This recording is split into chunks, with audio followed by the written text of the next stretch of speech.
chère Côte d'Ivoire, fiers artisans de ta grandeur,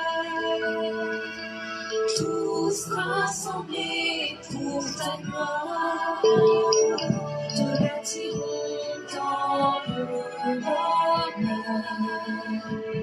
Fiers Ivoiriens, le pays nous appelle.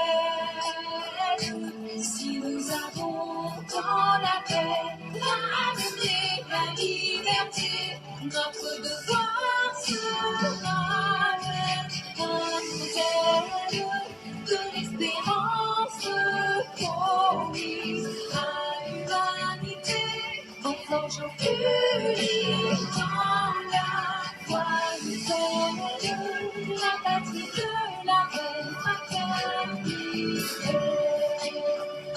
La patrie de la reine fraternité.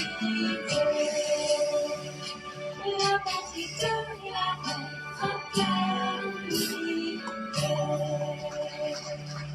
Gbagbo n'a pas dit président, il est Alassane Ouattara sera jamais candidat en Côte d'Ivoire. Donc il est surpris que ce monsieur qu'il a minimisé est rendu président de la République de Côte d'Ivoire, son excellence Alassane Ouattara, c'est bien lui. La Bousmanie, c'est la division. C'est comme Gbagbo Laurent, c'est le mentor des Bousmani. Gbagbo ne peut pas supporter que son excellence Alassane Ouattara soit président de la République aujourd'hui. Son président, un très bon président en plus. Ça le joule, ça le fait mal. Parce que son excellence Alassane Ouattara gère le pays. Le pays est clean. Il a dit, il a fait. Il est le deuxième président concret après son excellence Feu Boigny. Gbagbo pense que la Côte d'Ivoire commence et ses limites à Mama. Gbagbo pense que la Côte d'Ivoire c'est un village où il peut prendre des décisions où le chef du village ne peut pas s'imposer. Il se prend pour un chef tribal, un dictateur qu'il est. C'est un grand vieux nationaliste. Et là, on laisse pas jusqu'en 2055. Pourquoi la population ivoirienne aime Alassane, la communauté européenne aime Alassane, Alassane, et pourquoi pas lui? C'est cette jalousie-là qu'il a, et ça ne peut jamais sortir dans Gbagbo Laurent. Il faut qu'on se dise la vérité. Vous les gars, vous êtes pareil comme votre mentor. Si on me dit entre le Dioula et le Bousmani, qui doit gérer le pays, si j'ai un choix à faire, je préfère choisir le Dioula. Parce que quand il dit, il fait. Le Dioula est correct. Le Dioula, il est chercheur. À faire de son argent, on ne joue pas. À faire de sa gestion, on ne joue pas. Et aujourd'hui, vous voyez les preuves. Les Bousmani, c'est parler seulement. Ici, pas dedans. Passons, le roi. Passons. Remarquez très bien que nos frères de l'Ouest, Est, Sud, qui réussissent ont l'esprit Dioula. Ce sont ceux-là qui réussissent. C'est vrai que je ne mélange pas tout le monde. Parce que dans toutes choses, il y a des bons et il y a des mauvais. Le chef Gore est le père des Gore, des Bousmani mauvais. Rien ne sort de sa bouche qui est pur. Tout ce qui sort de sa bouche est mauvais, est diviseur. La population de Ouéra, le département de Boundiali, précisément dans la région de Bagoué, sortez tous pour valoriser, élever, honorer votre fils. Mamadou connaît le directeur général CCDO, le fils de son excellence Alassane Ouattara, le brave chef. Gbagbo Laurent, le chef Gore, vous allez comprendre qu'il est le père de la désobéissance civile. C'est lui qui a créé son Côte d'Ivoire. Son langage, c'est dit, c'est de la violence et de la haine, c'est pas de la politique. Une campagne ne fonctionne pas comme ça. Une campagne, il y a des gens qui sont fragiles, qui interprètent mal les choses. Le jour contre la nuit, c'est pas violent. On peut accepter. C'est le jour contre la nuit. Le mal contre le bien. C'est le bien contre le mal. Mais en campagne politique, comment tu peux traiter ton adversaire politique de mal? Il faut que les Ivoiriens tranchent une fois pour toutes. Est-ce que vous voulez les violents ou bien vous voulez les démocrates? Gbagbo Laurent ne faisait pas de la politique. Il faisait peur à ses partisans parce qu'il traite le RDR de violent. Donc ça fait déjà peur. C'est pas de la politique. Donne tes arguments. Qu'est-ce que tu proposes aux Ivoiriens? Et c'est en fonction de ça on te suit. Mais pas en nous faisant peur. Pour dire que si vous votez cela, voilà ce qui va vous arriver. Il faut que les Ivoiriens tranchent une fois pour toutes. Est-ce que vous voulez les violents ou bien vous voulez les démocrates? Ici, Gbagbo n'a plus d'argument parce qu'il sait qu'il a en face de lui un adversaire coriace et intelligent que lui. Son Excellence, le brave Tchè Rado Alassane Ouattara. Donc, qu'est-ce qu'il faut faire? Il faut chercher maintenant le salir. Gbagbo Laurent format ses militants à la haine. Il sensibilise ses militants à la haine. Parce qu'il parle de mal et le bien. Il parle de violence et démocratie. Lui, Gbagbo de la démocratie, Alassane Ouattara, le RDR, c'est les violents. Donc ceux qui suivent le RDR sont tous les violents. Que tu sois de l'Ouest, Est, où que ce soit, eux te classent parmi les violents. Tu es le père des troubles. Parce que ça, c'est pas de la politique. Tu es nul. Gbagbo, c'est un jaloux. Il a la haine en lui. En ce moment, son pire ennemi, c'est son Excellence Alassane Ouattara. Pourquoi Alassane voulait se présenter? Pourquoi Alassane est président? Que le bonhomme qu'il soutient ne sera jamais candidat à Côte d'Ivoire. Jamais. Bien entendu, Alassane ne sera jamais candidat en Côte d'Ivoire. Parce que les Ivoiriens ne le sentent pas suffisamment ivoirien pour être même candidat. Gardez-le, comme s'il était le porte-parole et connaissait les avis de tous les Ivoiriens. Gbagbo, il était politicien, tout son langage, ça excitait la population à la désobéissance civile, au trouble. Il a devenu président. C'est toujours pareil, c'est lui qui prend la parole parce qu'il n'a plus de porte-parole, parce que le ministère de la Défense, le ministre, c'est un dictateur dans l'âme. La preuve en est qu'il donne toujours les mots d'ordre et tout est concentré sur lui. L'ordre est donc donné aux policiers, aux gendarmes, aux militaires de toutes les armes de se poser par tous les moyens, partout sur l'étendue du territoire national, aux semeurs de troubles. On n'est pas en guerre contre un pays voisin pour alerter toute l'armée. Comme d'habitude, dans l'excès du pouvoir, dans la dictature, il ne réfléchit pas assez. Et il précise qui sont, selon lui, les semeurs de troubles. Les militants du RDR armés ont cassé, ont brûlé. Si Gbagbo a alerté toute l'armée de Côte d'Ivoire, policiers, gendarmes et militaires, bien vrai que c'est une personne qui est morte, père à son âme, on est tous sensibles à ça, mais une patrouille simplement peut gérer ça. Comme d'habitude, dans l'excès du pouvoir, dans la dictature, il ne réfléchit pas assez. On n'est pas en guerre contre un pays voisin pour alerter toute l'armée, le dictateur. Et un agent qui travaille dans ce centre a été égorgé. Oui, vous avez bien entendu, il a été égorgé. Il précise bien, vous avez bien entendu, il parle à ses militants et militaires, il parle à son armée, pas de pitié, pas de quartier, écrasez-les. C'est Gbagbo, la haine. Passou, le roi, Passou. Le fromager n'a pas menti. Gbagbo veut se venger, voilà pourquoi il veut à tout prix ce pouvoir-là coûte que coûte. Il veut emmener d'autres en prison et d'autres en exil aussi. Passou, le roi, Passou. Nous allons bien écouter le fromager. Fromager, parle. Monsieur Laurent Gbagbo, sa politique, il montre aux yeux du monde qu'il est le plus bon, il est le plus doué. Mais c'est pas ça, c'est pas d'être bon, on cherche. Mais c'est de pouvoir envoyer l'image de notre pays à un niveau très élégant, à un niveau prospère. L'image du pays à un niveau où les autres pays africains pourront nous copier. Les autres pays européens pourront dire, ceux-là, ils sont en train d'avancer, on peut les aider à avancer. Monsieur Laurent Gbagbo veut venir au pouvoir juste pour se venger. Les partisans de M. Laurent Gbagbo qui sont allés s'allier à M. Laurent Gbagbo lors de la création de son premier parti, de son parti politique, le PPA, veulent venir au pouvoir juste pour s'éterniser, juste pour se venger, juste pour permettre à ceux qui sont là de regagner aussi l'exil. Parce qu'ils ont toujours ce genre de propos en eux, au fait. Quand nous, on va venir là, vous allez quitter le pays. Moi, c'est Cyrus Assi, le fromager, coordinateur NGCI RHDP Tunisie. Ici, aujourd'hui, nous allons parler d'un cas politique. Nous allons parler de la politique de la Côte d'Ivoire aujourd'hui. Nous allons statuer un peu sur M. Laurent Gbagbo, sur son allocution, ses propos, puis essayer de voir un peu la vision qu'il envisage entreprendre au niveau de la Côte d'Ivoire. Vous savez, on a été burné pendant un bon moment. On nous a dit des choses pendant des discours, pendant des réunions qui n'ont pas été respectées. De 2002 jusqu'à 2010, on n'a pas connu d'évolution.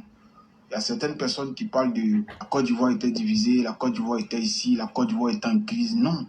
Certes, la Côte d'Ivoire avait toutes ces difficultés dont il parle aujourd'hui, mais l'argent rentrait dans les caisses. Les points n'étaient pas faits à l'Occident réellement. Donc aujourd'hui, si M. Laurent Gbagbo décide de créer un nouveau parti, se retirer définitivement, lui et son groupe du FPI qu'ils ont laissé à AFI, c'est parce qu'ils ne veulent pas de la nouvelle génération. C'est parce qu'ils ne veulent pas une nouvelle relève. Parce qu'aujourd'hui, je constate que M. Laurent Gbagbo, dans ses discours, il ne parle pas de la nouvelle génération. Même s'il en parle, mais il n'est pas focalisé là-dessus. Parce qu'il veut toujours continuer la politique. Ça, c'est normal. On n'en disconvient pas. Mais M. Laurent Gbagbo ne cherche pas à céder son fauteuil à une nouvelle génération pour diriger son parti. Il veut toujours se maintenir. Il veut avoir la même mise sur tout. Il y a ce qu'on dit, il y a ce qui est au fond. Aujourd'hui, là, au sein du FPI, il y a plein de jeunes. Mais est-ce que M. Laurent Gbagbo, est-ce qu'il a l'esprit de donner la gestion à la jeunesse? D'abord même, il est déjà mûri d'esprit de briguer un mandat au cours des élections prochaines. Et s'il vient au pouvoir, il est capable de s'éterniser. Beaucoup critiquent le pouvoir de M. Alassane Ouattara, le président légitime de la Côte d'Ivoire. Beaucoup critiquent son gouvernement, mais ils n'ont pas fait mieux que ce gouvernement. Ils n'ont pas été cohérents que M. Alassane. Sous Gbagbo, on a vu des vols, on a vu plein de bêtises ici qui n'ont même pas été poursuivis. Des gens qui sont capables des fonds financiers appartenant à la population ou à l'État qui n'ont même pas été touchés, poursuivis, ne serait-ce qu'un seul jour. Mais il n'y a pas un gouvernement plus cohérent que ce gouvernement que nous avons aujourd'hui sous Alassane. Il n'y a pas un travail bien abattu que ce travail qui est en train de s'élaborer au niveau de notre Côte d'Ivoire là. Mais vous n'allez pas venir. Parce qu'Alassane Ouattara qui est au pouvoir actuellement là, il a préparé son arrière. Et la bonne gestion, la bonne gouvernance fait de lui quelqu'un de tranquille, quelqu'un de sage. La bonne gouvernance fait de lui une réclamation prochaine. Il sera là. Quand vous avez pour habitude de sortir dans les rues et de vous présenter aux yeux du monde comme si vous étiez les plus bons, il ne s'agit pas de venir tenir des discours de promesses et puis ne pas les réaliser demain. Parce que vous connaissez ça. Et c'est en cela qu'on vous reconnaît. On est un peu fatigué de cette politique de révolution qui ne mène à rien, qui détruit la jeunesse. Monsieur Laurent Gbagbo, vous êtes un homme vieux. Vous avez fait votre politique. Beaucoup de personnes vous ont suivi, ils vous ont écouté. Il est temps de céder la politique à la jeunesse. Il est temps de vous organiser pour qu'une nouvelle relève puisse prendre le boulot. N'essayez pas de revenir encore sur cette scène politique. Essayez de briguer un autre mandat présidentiel se mettre au pouvoir et puis amener cette jeunesse-là encore à vous suivre bêtement, à travailler dans l'ombre pour que nous, on n'ait pas la visibilité. Aujourd'hui, là, toute la Côte d'Ivoire reconnaît le travail de M. Alassane Ouattara. Et nous, on veut de lui. Quel que soit notre groupe ethnique, quelle que soit notre appartenance religieuse, quelle que soit notre région, on a besoin de lui. On a besoin de lui parce qu'on sent le travail partout. Il a un gouvernement dynamique, un premier ministre dynamique, des ministres dynamiques qui travaillent jour et nuit pour que notre pays avance. Ne venez pas encore nous mettre dans ce gouffre-là. Ne venez pas encore nous mettre dans des promesses. Le RHDP est bien constitué. Il y a l'harmonie au pays actuellement. C'est vous les frustrés qui pensez que la Côte d'Ivoire brûle. La Côte d'Ivoire ne brûle pas. Les choses avancent, l'économie avance. Beaucoup de choses avancent. On prie Dieu pour que ce pouvoir-là puisse continuer dans de bonnes conditions. Et je profite pour remercier le président Alassane Ouattara pour son travail, pour son effort, pour l'amour qu'il a pour sa patrie. Et remercier tous les membres du gouvernement, tous ceux de près ou de loin qui travaillent dans le bon sens du développement de la Côte d'Ivoire. Basso, le roi Basso. Bonsoir mesdames et messieurs, bonsoir à chacun et à chacune de nos éditeurs et auditrices et bienvenue sur la plateforme de la fraternité, cette plateforme sur laquelle nous cherchons à convaincre sans chercher à vaincre qui que ce soit.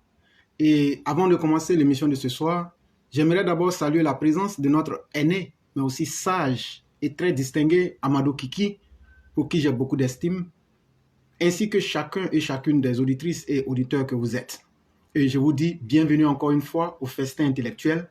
Et déjà, de prime abord, je peux vous promettre que ça sera une soirée assez difficile pour nous, comme celle d'hier, parce qu'on risque d'être coupé plusieurs fois. Et donc, les vrais élèves de la classe, essayez de faire parler vos doigts. J'espère que les choses iront, parce que comme il l'a dit, lorsque la vérité vient, le mensonge s'enfuit. Et on nous dit aussi, en psychologie, qu'il faut avoir toujours peur de celui qui n'a rien à perdre. Pas parce qu'il faut avoir peur de lui par peur, mais il ne faut pas perdre son temps avec.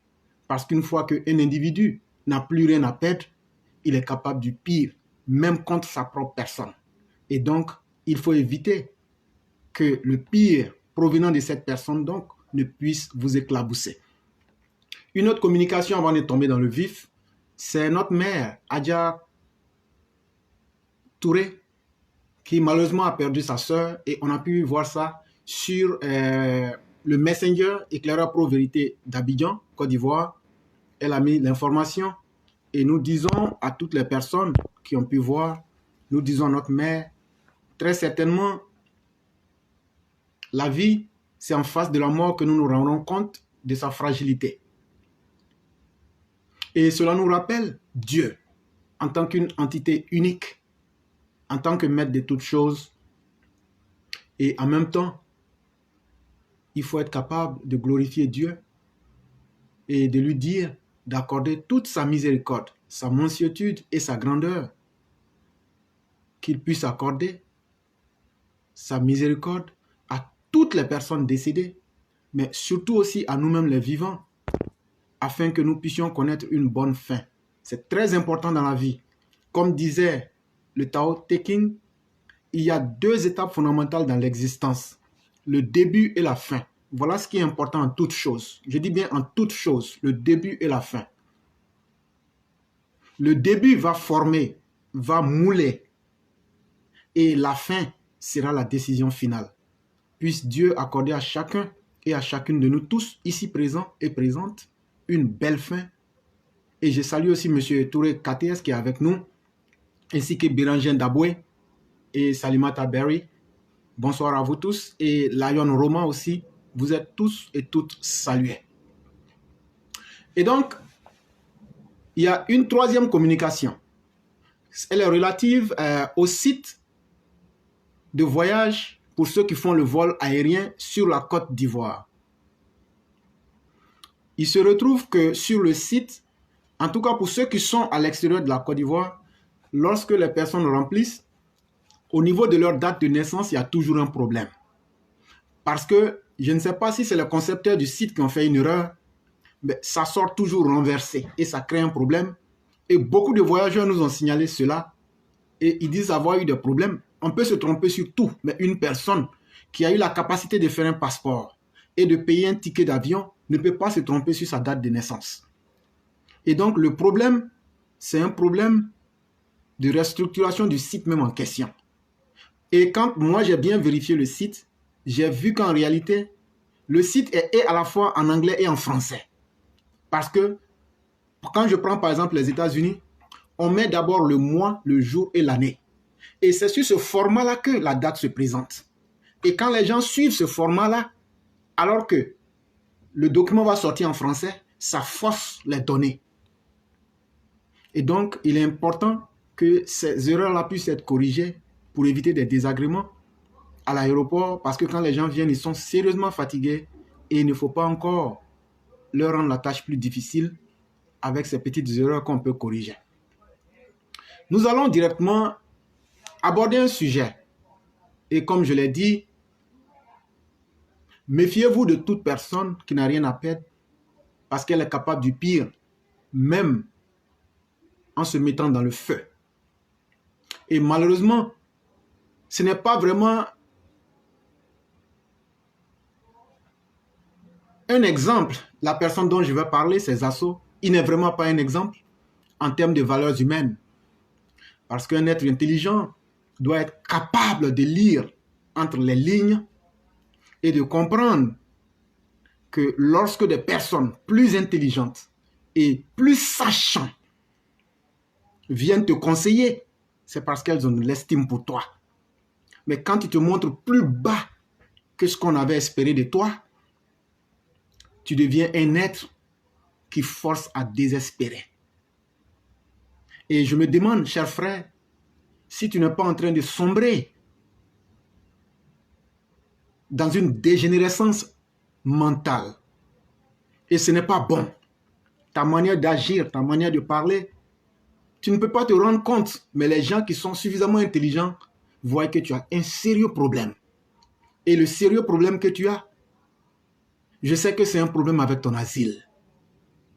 Je le sais. Mais tu peux te calmer. Et tu veux transporter, on appelle ça le refoulement. En psychanalyse, comme nous on a étudié, ça il faut que je te le dise, voilà. Et dans la psychanalyse de Freud, on appelle ça le refoulement mal contenu. Et donc, dans tes refoulements mal contenus, tu fais ressortir toute la laideur de l'instinct grégaire dans lequel tu as été moulé. J'ai bien dit que dans la vie, il y a deux parties fondamentales qui comptent, le début et la fin. Et malheureusement, je ne sais pas si ce sont tes parents qui n'ont pas fait le travail qu'il fallait pour te mettre sur le droit chemin, ou bien si c'est toi-même qui as saboté ta propre éducation de base pour qu'aujourd'hui on vienne remettre en question les aptitudes morales même de tes parents. Je ne suis pas sûr que ce sont tes parents qui t'ont élevé avec cette haine que tu dégages. Je ne suis pas sûr que ce sont tes parents qui t'ont élevé avec la capacité de ne pas travailler.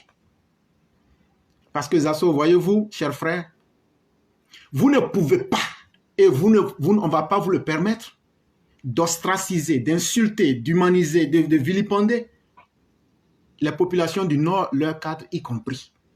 Tout comme on n'acceptera jamais que quelqu'un puisse marcher sur un peuple en Côte d'Ivoire. Mais tu veux être maintenant le porte-flambeau de ceux maintenant qui veulent prendre leur haine et imposer ça dans le RHDP. Cher frère, ça ne marchera pas. Et encore, malheureusement pour toi, tu as passé trop de temps dans les agoras et tu as aujourd'hui, à travers ton comportement, tu n'as aucun système de réflexion. Tu ne t'es pas formé en plus.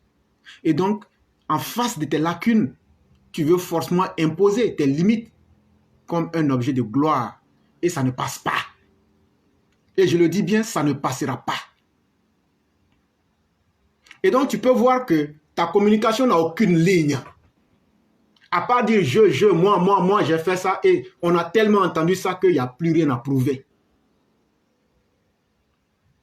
Et donc, étant confronté à tes propres limites, tu trouves maintenant qu'il faut s'attaquer à certains cadres.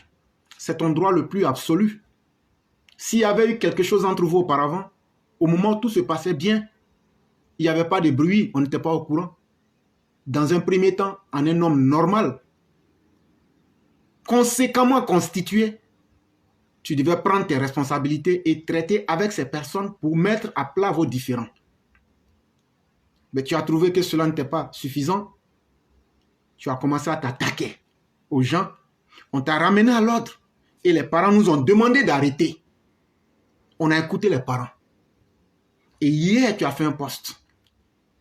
Et tu penses qu'en me bloquant sur tous tes sites, ça va résoudre l'affaire. Mais j'ai débloqué ton Messenger aujourd'hui et puis je t'ai envoyé 2 messages. Donc tu dois savoir que si je veux t'avoir, je peux t'avoir. J'ai débloqué ton Messenger et je t'ai envoyé 2 messages et j'ai mis ça sur la page. Donc c'est pour te dire que toi-même tu n'as pas confiance en toi. Tu sais que tu es dans le faux et tu sais que ce que tu es en train de faire, tu es en train de faire un combat qui est voué à l'échec. Parce que regarde depuis tout ce que tu dis, qu'est-ce qui a été réalisé comme tu veux? Mais cela ne te donne pas la sensation de comprendre la vie et d'évoluer. Ça fait un élément. Deuxième élément. Aujourd'hui, regarde même le fonctionnement de ta vie. Pour quelqu'un qui a pu être en Suisse et aujourd'hui, après tout ce temps, tu te retrouves dans une histoire où parce que ton asile est menacé, il faut donc trouver les subterfuges pour qu'on t'agresse et tu vas prendre ça pour montrer, pour justifier ton asile. Ça ne passera pas. La décision a été déjà prise. Et donc, je demande à tous ceux qui veulent faire ce combat de ne pas s'attaquer à ce jeune homme-là parce que mentalement, il est très limité. En fait, il a grandi son corps a grandi plus vite que son esprit. Et donc, en réalité, c'est l'esprit d'un bambin, d'un adolescent qui se retrouve dans le corps d'un gros monsieur. Et donc, en d'autres termes, on pourra dire que c'est un attardé mental et ça fait tristement peur pour ta vie. Et donc, on ne va pas te permettre d'avoir les éléments qui vont justifier ton truc, comme on appelle ton asile, de là où tu es. Et c'est pourquoi maintenant tu t'attaques violemment au cadre. Pas seulement pour l'argent, mais pour qu'il puisse aussi t'aider à pouvoir justifier ton asile. Mes chers frères, pour tous ceux qui sont en Occident, même ceux qui sont venus par la mer, quand ils sont intelligents, ils savent ce qu'il faut faire en quelques années pour avoir ce qu'il faut. Et ça prouve encore que tu n'es pas quelqu'un d'ambitieux. Même le plus nul des personnes qui vient à l'aventure sait qu'il faut s'adapter. Mais si après tout ce temps, tu n'as pas pu avoir un papier légal et normal pour pouvoir entrer en lien avec la justice ou bien le droit de ce pays-là, ça veut dire que non seulement tu ne faisais pas d'efforts, mais tu n'as jamais pris le temps d'entrer dans le système et d'essayer d'harmoniser ta personne avec le système en Suisse. Et donc, tu étais là-bas, c'est ton corps qui était là-bas, mais ni ton esprit, ni ton intelligence n'y étaient. Parce que tu étais à la poursuite des miettes qui pouvaient te nourrir. Mais, chers frères, ce qui est encore le plus intéressant, revenons maintenant au fait que tout le monde peut voir. Et je vais me baser sur 3 de tes propos pour te donner 3 réponses. Lorsque toi, Zasso, tu as décidé de ne pas pardonner à Soro et au président Alassane Ouattara en 2010, et la lettre que je vais lire, ce document-là, vous pouvez l'avoir déjà vu, parce qu'on l'a déjà posté plusieurs fois, mais je vais seulement faire une petite analyse dessus. Et donc, vous pourrez vous rendre facilement compte, Zasso, le 19 août 2013, je dis bien le 19 août 2013, M. Ouattara a pris le pouvoir le 11 avril 2011. Et le 19 août 2013, tu écrivais cette lettre que je vais lire, quelques séquences et les interpréter. Et tu écrivais de mon lieu d'exil, signé Zasso Patrick Di en global, exilé politique, ex-porte-parole chargé de la jeunesse d'Alassane Ouattara. Et donc, ayant situé le contexte, je vais te poser quelques questions.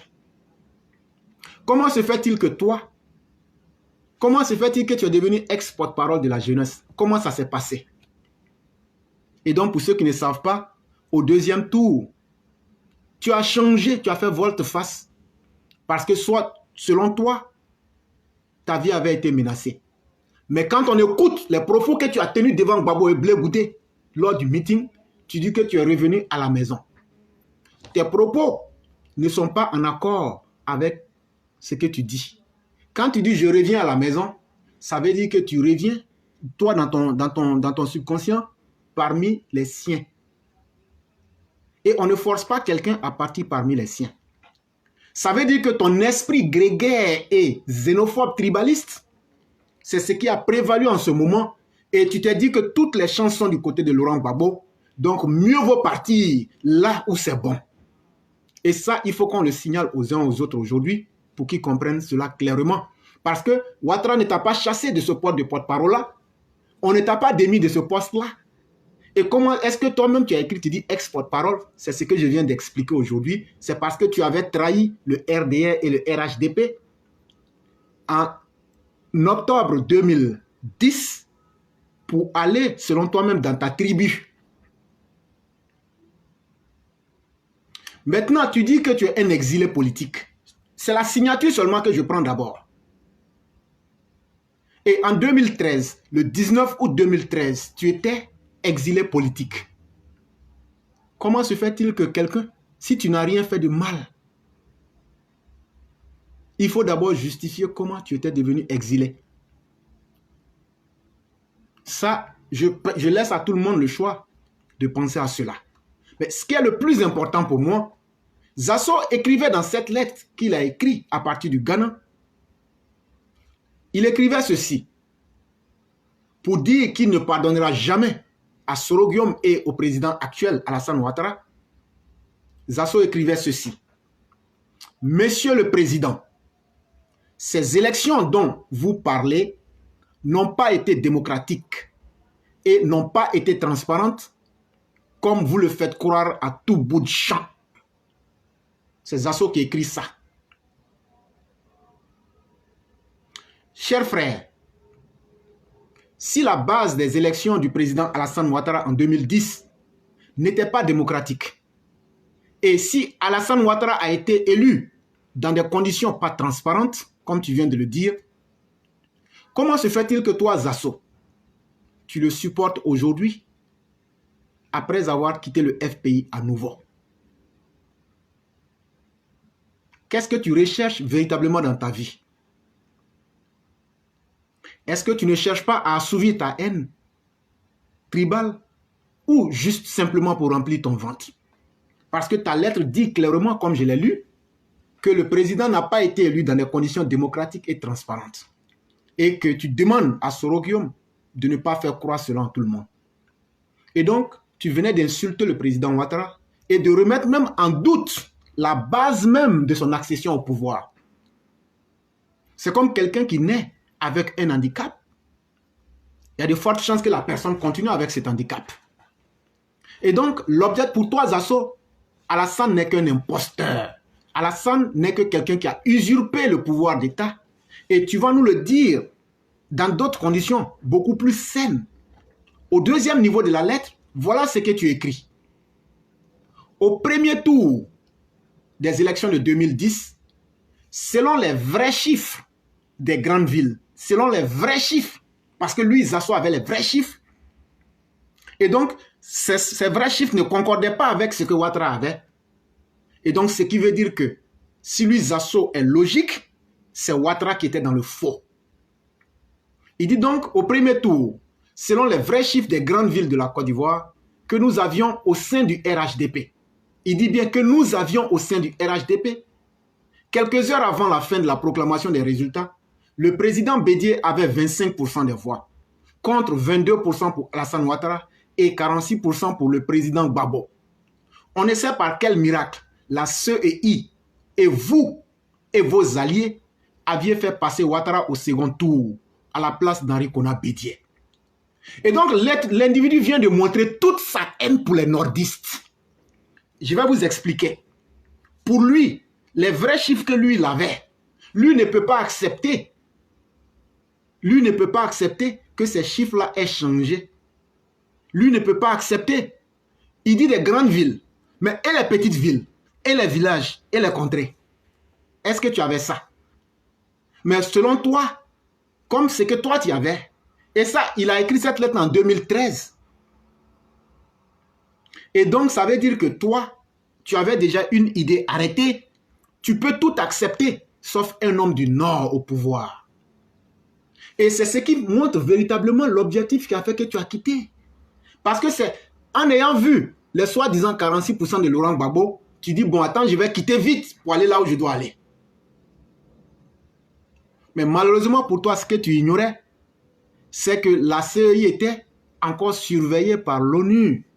Et donc, ils ont effectivement compilé tout. Et quand ils ont fini les vrais résultats, ils ont informé l'ambassadeur des États-Unis, ils ont informé l'ambassadeur de la France, et avant que la CEI ne donne les résultats du premier tour. Donc, Zasso, en me basant sur les vrais chiffres que tu avais, tu viens de démontrer que pour toi, Alassane n'avait aucune légitimité de pouvoir aller au deuxième tour. Et donc, tu accuses le président Ouattara d'avoir été un fraudeur aux élections de 2010 parce que tu demandes que par quel mécanisme ils ont pu faire pour que Ouattara passe au deuxième tour. Et donc, tu remets en doute même la base de l'élection de M. Ouattara. Comment se fait-il que si Ouattara a donc triché aux élections pour se retrouver au deuxième tour, comment se fait-il que toi, Zasso, tu soutiennes ce tricheur aujourd'hui en 2021? Explique-nous pourquoi tu soutiens un tricheur en 2021. Quels sont les objectifs inavoués de ton soutien au candidat Ouattara? qui n'a obtenu que 22% selon toi. En des termes plus simples, comment est-ce qu'on appelle une personne comme toi, Zasso, qui supporte celui qui a eu 22%, mais qui s'est imposé par des mécanismes douteux à la tête de l'État? Toi-même, là, comment on t'appelle maintenant? Est-ce que tu n'es pas le soutien d'un tricheur? Et là, maintenant, non seulement tu insultes Ouattara, mais tu viens encore toi-même t'insulter toi-même. Et tu insultes les partisans de Ouattara. Mais comme tu sais que pour toi, ce n'est rien, en réalité, ton objectif, c'est d'être dans le RHDP pour aujourd'hui vilipender, pour aujourd'hui continuer la mission maléfique, honteuse et humiliante du tribalisme et de la xénophobie. Donc tu persistes dans ce chemin-là en pensant que des gens vont te regarder et te caresser dans le sens du poil. Et tu vas plus loin en disant ceci et en accusant bel et bien Soro Guillaume. Dans la même lettre, tu as écrit ceci. Aujourd'hui, on a tout compris. Pourquoi vous teniez tant à contrôler cette zone à tout prix? En réalité, l'objectif de toute cette mascarade électorale et toutes ces violences qui ont fait plusieurs morts inutiles, c'était aussi et surtout de faire de Alassane Ouattara le président de la République. C'est que toi, tu ne peux pas accepter. Puisque Bédié, Feu Gueye Robert et Gbagbo ont déjà été présidents, il fallait à tout prix que Ouattara le soit, quels que soient les résultats de ces fameuses élections. Tous les moyens ont été déployés par vous et vos alliés pour y parvenir. Nous en avons pris acte. Vous avez pris parti pour Ouattara. Le fait de vous retrouver à l'hôtel du Golfe, qui était le QG de campagne du candidat Ouattara, avec Youssouf Bakayoko, accompagné des ambassadeurs des États-Unis, de la France, par la volonté de Nicolas Sarkozy, président français d'alors. Vous aviez ainsi montré aux yeux du monde et des Ivoiriens votre choix dans la crise. Et donc, en parlant ainsi, Zasso venait de nous dire que c'est Soro Guillaume qui a installé le président Ouattara en occupant une partie du territoire en complicité avec le président de la CEI, mais aussi avec les présidents français, les ambassadeurs des États-Unis, et etc. Belle accusation. Et donc, je vais vous faire écouter ici, si c'est Soro Guillaume Zasso qui a mis Ouattara au pouvoir, ou bien si ce n'est pas Soro Guillaume, on va écouter la réponse de Soro Guillaume. Elle est brève. Soro Guillaume, est-ce que c'est toi qui as mis Ouattara au pouvoir? Et donc, comme je l'ai dit, on va demander à Soro Guillaume si c'est lui qui a mis Ouattara au pouvoir ou pas. C'est le peuple. Non. C'est pas moi qui ai donné le pouvoir à Ouattara. C'est le peuple qui l'a élu, non? En 2010. Soro Guillaume, qui a donné le pouvoir à Ouattara? Non. C'est pas moi qui ai donné le pouvoir à Ouattara. C'est le peuple qui l'a élu, non? En 2010. Soro Guillaume, qui a donné le pouvoir à Ouattara? Non. C'est pas moi qui ai donné le pouvoir à Ouattara. C'est le peuple qui l'a élu, non? En 2010. Zasso, tu as compris? Alassane Ouattara, là, on a battu Gbagbo à plat couteau depuis le premier tour. L'ambassadeur des États-Unis sait. L'ambassadeur français sait. Le deuxième tour des élections n'était qu'une mascarade parce que Alassane Ouattara a accepté. Sinon, il avait déjà gagné depuis le premier tour. C'est ce qu'il faut qu'on te dise. Et c'est pourquoi Laurent Gbagbo ne voulait pas qu'on annonce les résultats du deuxième tour. Je ne parle même plus du premier tour, mais revenons au deuxième tour. Et Laurent Gbagbo avait tellement bien perdu les élections que tout le monde le savait. Et si tu as vu que Youssouf Bakayoko, avant d'aller au Golf Hotel, comme je te l'ai dit, Laurent Gbagbo avait fait venir Choi en Côte d'Ivoire pour être le superviseur général des élections. Et l'ONU avait ses propres éléments sur le terrain, avec des moyens plus efficaces que la CEI pour certifier ces élections-là. Et l'ONU a comparé ces résultats. Même Youssouf Bakayoko ne pouvait pas tricher. Et donc, la Constitution disait un certain nombre d'heures ou bien de jours, je crois que c'est 3 jours, pour pouvoir proclamer les résultats. Je crois que c'est 72 heures. Qu'est-ce que vous, toi qui t'es ajouté à tes parents, puisque toi et tes parents, c'est-à-dire les haineux, les xénophobes du FPI, qu'est-ce que vous avez fait? Vous avez mis les escadrons de la mort partout pour empêcher que ces résultats soient dits et permettre à Yao Paul Ndré, après les 3 jours passés, de venir tordre le cou à la Constitution. Et Yao Paul Ndré a dit, on a déjà fait une émission sur ça, qu'il avait été habité par le diable. Et donc, du fait que vous étiez habité par le diable et que vous saviez que vous avez perdu les élections, vous avez même attenté à la vie de Youssouf Bakayoko. C'est ce qui a fait que les gens ont dit à Youssouf, il faut qu'on annonce les résultats, va au Golf Hotel, puisqu'il y a déjà un contingent de l'ONUCI là-bas, vous pourrez annoncer. Et c'est totalement normal que les ambassadeurs des États-Unis et de la France puissent accompagner Youssouf Bakayoko avec l'ONU parce qu'on les avait impliqués dans notre élection. Quand tu impliques l'ONU, tu impliques le monde entier. Et donc le monde entier a dit à ces présidents-là, et à ces ambassadeurs, prenez vos responsabilités et dites le droit. Maintenant, je te lance un autre défi. Si ce qui a été dit n'est pas vrai, et si ce que j'ai dit n'est pas vrai, pourquoi jusqu'à aujourd'hui Laurent Gbagbo n'a pas pu démontrer le contraire? Lui qui aime tellement parler, pourquoi aujourd'hui ne vient pas nous dire les vrais résultats? Et donc Zasso, ta haine pour les hommes du Nord, il faut te calmer. Non seulement tu ne connais rien, mais tu es pitoyable, mais au-delà de ça, tu commences à être plus que ridicule. En outre, Zasso, explique-moi la différence entre l'Union générale des cadres du Nord et le Cercle du Grand Ouest, qui était dirigé par Émile Constant Bombay. Comme tu es de l'Ouest, donne-moi la différence entre le Cercle du Grand Ouest et puis l'UGN. Où est la différence? Si ça te gêne, comme ça c'est trop grand, donne-moi la différence entre l'UGN et l'Union des originaires des 6 cercles de l'Ouest, qui a été créée en 1944. Est-ce que ça existe ou mais ça n'existe pas? Et effectivement, ça existe. Quelle est la différence entre ça? Comme tu es de l'Ouest, comme tu n'as pas l'esprit ouvert, je me suis basé sur ça. Explique-nous quelle est la différence entre ça et l'UGN. Zasso, parle-nous des cadres RHDP de l'Ouest, d'où toi-même tu es originaire. Tu as trop parlé des cadres du Nord, c'est bien. Ils ne sont pas bons, c'est pas grave. Mais dans le RHDP, là, au moins c'est le seul parti, on a toutes les entités sociologiques là-dedans. Comme tu aimes le tribalisme, il n'y a pas de problème.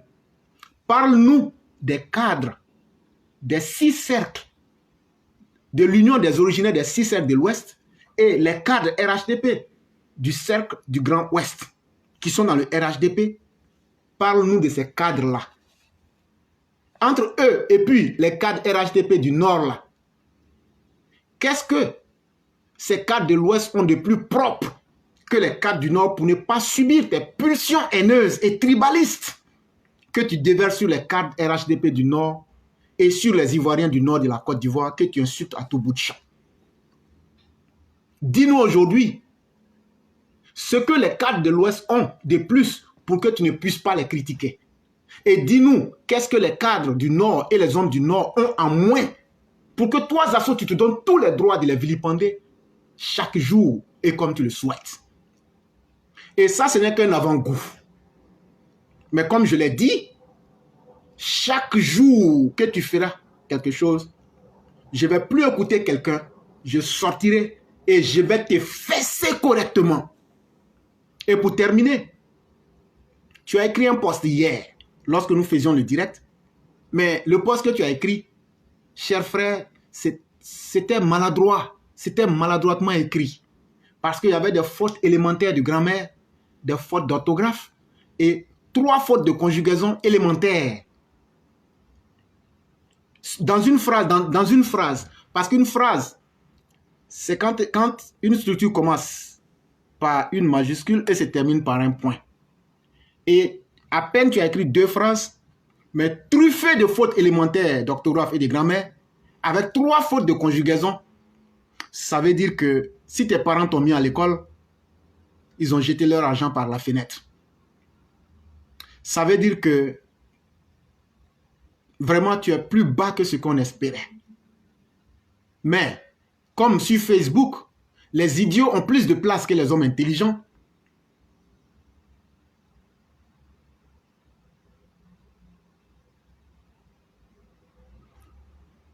Je vais te dire ce que Bakongo a dit concernant l'UGN. Et Bakongo n'est pas n'importe qui aujourd'hui.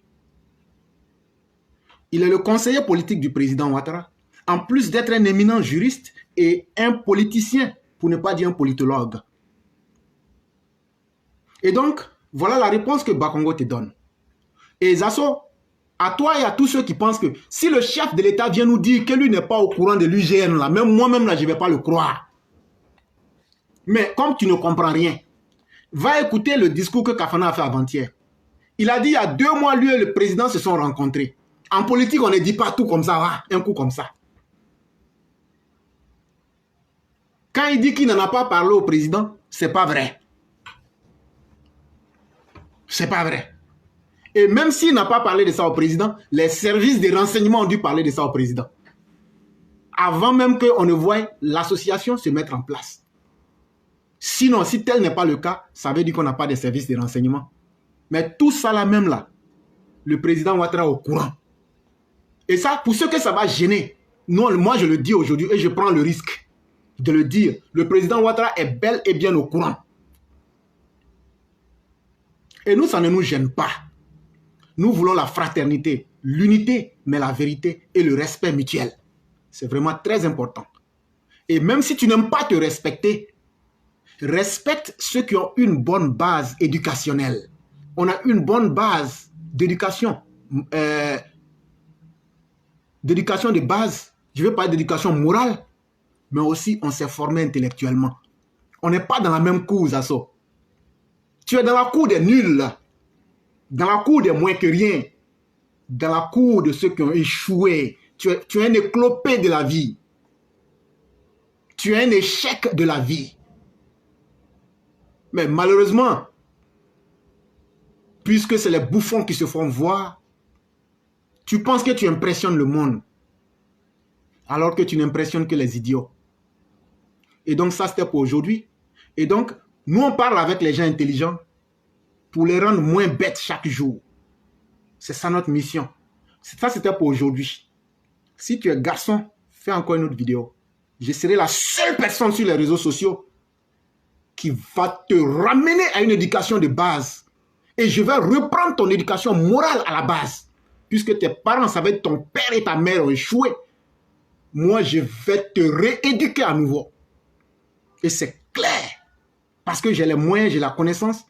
Et tu me montres chaque jour que tu es pire qu'un cancré là. Ça, au moins, tout le monde le voit aujourd'hui. Et donc, voilà ce que Cissé Bakongo te dit. Et donc, si tu n'es pas d'accord avec ce que Cissé Bakongo dit, parce que tu n'es pas intelligent, quand je te dis que le conseiller politique, juriste de formation du président, ce qu'il va te dire là, si tu n'as rien compris pour faire le lien, ça veut dire que tu n'as rien compris. Et donc, écoute ce que ce conseiller juridique là te dit, et après ça, nous, on va passer à notre émission.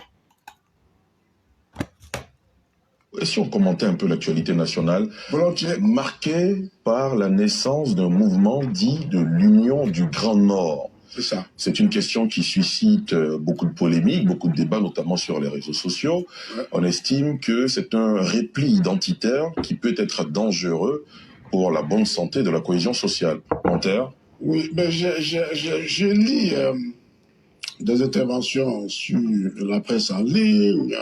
Aujourd'hui même encore, j'ai lu une contribution de l'ancien préfet d'Abidjan. Tout cela m'amuse.